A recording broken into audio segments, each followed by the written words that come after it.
Fofo, on est à 3 jours du début du Tour de Romandie. Comment vous vous sentez? Ah bon, je me sens bien. Moi, je pédale pas, donc ça va. Je suis pas aussi inquiet sur ma forme que quand j'étais coureur. Non, il faut qu'elle mette en forme, c'est pas vrai. Non, je me sens bien. On est reposé, on est bien préparé. On est sur la distribution du matériel là. Les seules vraies inquiétudes, quand même, malgré tout, sont ce retour de l'hiver sur la partie romande et suisse même ces derniers jours, ce qui fait que évidemment ça complique un tout petit peu les choses dans un cyclisme aujourd'hui très moderne où évidemment les courses sous la neige ça se fait plus. Ne serait-ce aussi pour des questions de sécurité. C'est les derniers détails qu'on travaille qui des fois m'empêchent un peu de dormir la nuit, donc comment je me sens bien. Et justement, qu'est-ce qu'on peut attendre pour la semaine prochaine, les prévisions météo? Vous avez jeté un œil, qu'est-ce qu'on peut attendre? On a pas mal de fraîcheur, voire de froid quand même par rapport à la période. En général, on est plutôt entre 10 à 20 degrés. Là, on va plutôt être entre 8 et 10, donc ça fonctionne assez bien si c'est sec. Pas trop de soucis. Par contre, vous savez, la Romandie est très particulière. On départ à Châteaudet à 1000 mètres, des arrivées à 1500, des passages dans la plaine où on est à peu près 400 mètres, donc c'est clair qu'il y a des grosses différences de température, il y a des grosses différences de climat aussi, dès que le soleil sort ça va mieux, donc on va être très attentif à la météo, on se prépare aux différentes possibilités de plan B si on devait en activer un. Je dirais que aujourd'hui même, ce qu'on peut dire c'est que ça va être très compliqué, peut-être le début de semaine, pas hier, mais peut-être mercredi, jeudi, col des Mosses, pas col des Mosses, ces détails-là qu'on doit encore voir, mais l'évolution de la météo va tellement vite qu'on essaie aussi non plus pas de s'inquiéter avant que ce soit vraiment une décision à prendre. Okay. Et hormis ça, est-ce que, on a quand même un magnifique plateau de cyclistes qui sera présent pour ce Tour de Romandie. Est-ce qu'il y a des changements d'équipe de prévus? Est-ce qu'il y a des niveaux logistiques avec des petits changements de dernière minute? On vient d'apprendre l'arrivée de Gaudu, qui est quand même plutôt très bien. C'est-à-dire qu'on arrive avec une FDJ très forte avec Martinez et Gaudu qui vont jouer un rôle sur le classement général. On a pour l'instant, vous le savez, demain c'est Liège-Bastogne-Liège. Alors c'est une course qui est importante parce que malheureusement il peut aussi avoir des blessés ou des coureurs malades ou des choses qui sont en général des coureurs qui viennent chez nous. Mais on a une bonne dizaine de coureurs capables de gagner le Tour de Romandie, en tout cas sur le papier. On a 2 vainqueurs sortants.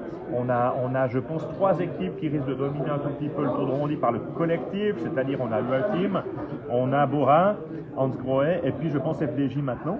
Et puis surtout, on a une ribambelle de Suisse et d'équipes invitées qui vont certainement pas attendre le dernier moment pour attaquer et puis pour essayer de montrer quelque chose sur le Tour de Romandie. Donc, le parcours étant dessiné très dynamique par Bernard Berthier et Pascal, 2 arrivées au sommet, des coureurs qui vont se montrer avant ces arrivées au sommet, certainement beaucoup de Suisses. Ça va être une explosion, je pense, chaque jour. Et en plus, s'il fait un peu frais, les coureurs voudront avoir chaud, donc ils vont pédaler vite. Et bien justement, on veut parler aussi des Suisses. Est-ce que vous pensez qu'on pourrait croire à une victoire d'un Suisse dans une étape ou éventuellement rêver de podium cette année? C'est-à-dire que, vous savez, on avait des possibilités, bien sûr. Et on doit de nouveau, évidemment, être très triste suite au décès, à la chute mortelle de Gino Meder, qui avait terminé 2e du Tour de Romandie il y a 2 ans. On ne l'attendait pas vraiment à ce niveau-là. Donc, il y a toujours des surprises possibles. Aujourd'hui, le cyclisme suisse est quand même très performant. Moi, je vois assez bien Jan Christen capable de faire quelque chose sur ce Tour de Romandie au classement général et pourquoi pas une victoire d'étape. Je vois aussi ce jeune Yannick Wazard qui est aussi capable aujourd'hui de faire des top 10 dans des courses World Tour. Donc à partir de là, quand on est sur son terrain et tout, je pense qu'on a une carte à jouer. Maintenant, ce qu'il faut aussi savoir pour le grand public, c'est que ces coureurs ont aussi un gros rôle à jouer comme équipiers. Souvent, c'est comme si on demandait à un gardien absolument d'aller marquer un goal. Je veux dire, c'est un peu compliqué.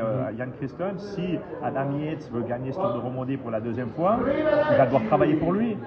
Boisard, je ne sais pas quel rôle il aura exactement chez Tudor. Et Tudor veut se montrer. Peut-être que ce n'est pas le numéro 1 de l'équipe, c'est peut-être un coureur qui a une option. Ou tout d'un coup, des coureurs suisses qui sont simplement au service de leur leader. Ils sont très forts.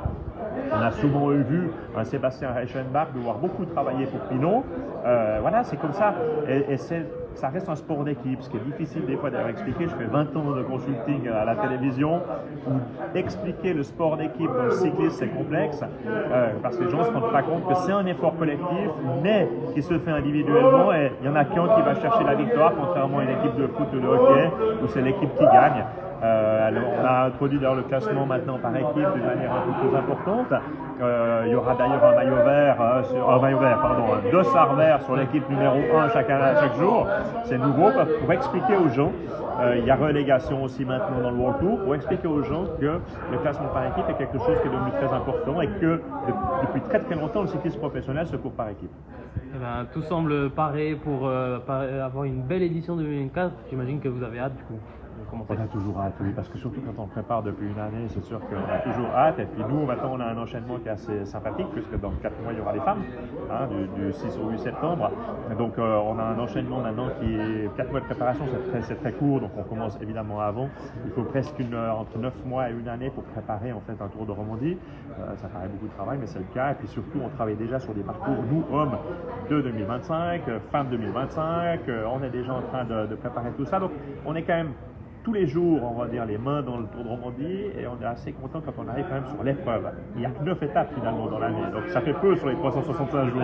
Mais on est content quand on arrive dans l'épreuve. Parfait. Merci beaucoup. Salutations à tous. Merci. Merci.